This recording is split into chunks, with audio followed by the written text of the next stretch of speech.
So when my daughter Shanice Hewlett returns from up the road, she was crying. And I asked her, Shanice, what happened to you? Do you fell? Do you get hurt? Then she was crying more, and I tell her, and then she said, Mom, he said, kill Abner. And I tell her, Cho, no way, man, that can't happen. But it did. Sometime after 7 on Saturday morning, a man discovered 19-year-old Abner Vasquez's body behind this warehouse in Teakettle Village. And that's when his cousin wandered upon the scene, just a few yards away from the highway while she was walking through the village. He is described as an easygoing and helpful person around the community, but that didn't stop someone from killing him. According to Isolita Hewlett, her nephew was beaten to death. His body was found with injuries to the head and face. One of the officers asked me, do you know this person here, down here? And I looked upon him and I said, yes, that's my nephew, Abner Vasquez. Now, in terms of injuries, what have you learned about the way he was killed? He was beaten badly, merciless. They beat him to death.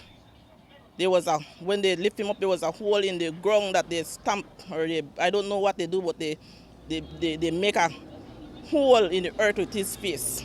He was unrecognizable. Do you believe he was killed right where his body was found? Well, I don't really know, because by observing that what we saw when this crime screen, the scenery was going on, he was, I think from my information, what I know, I think he was running from the persons or whosoever, attackers or whosoever, because his slippers and his hat was right there on the ground, and a little distance from where he is at the warehouse, behind the warehouse. Abner Vasquez was killed sometime between the hours of Friday night and early Saturday morning.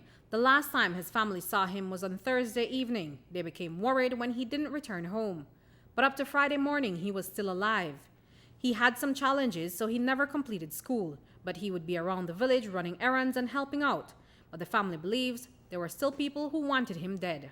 He's a kid, I would not say like a normal kid. He don't work.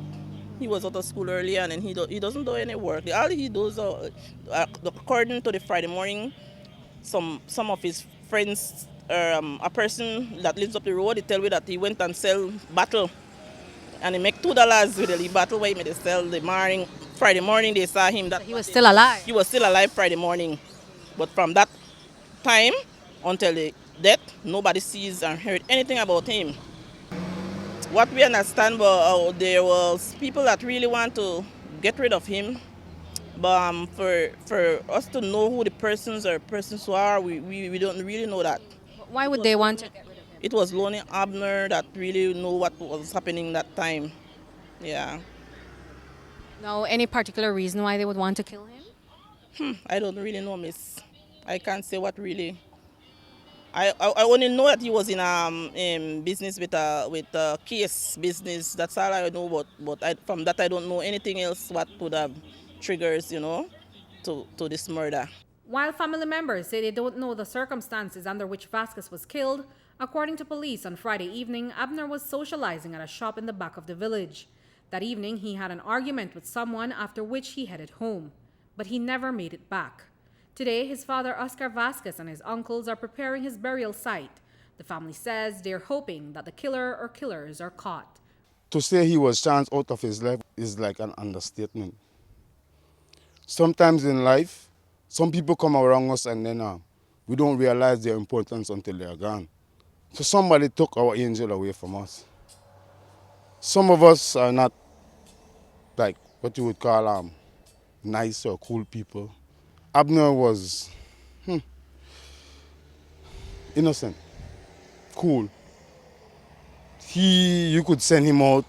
Abner, where are you going? I'm going to buy a cigarette for myself or buy a cigarette for somebody. You could buy this for me, Abner, buy me an ice, buy me something. But those who are responsible for Abner, if you know something, do yourself a favor. Just say and let us deal with it legally. Because the rest of it I don't want to go into, but life is good. So I appreciate that the people understand and appreciate his contribution to the community, but we miss Abner. We are already feeling the effects of it. This morning I came, I don't normally smoke cigarette, but I wanted a cigarette to smoke. And when I looked around and saw that Abner was not around, I was like, all right, reality set in. So I miss my cousin, but I'm here to do our part to take care of him. We're going to bury him civilly, and the rest is up to the law. And what the law can take care of, the good Lord will. Reporting for News 5, I'm Andrea Polanco.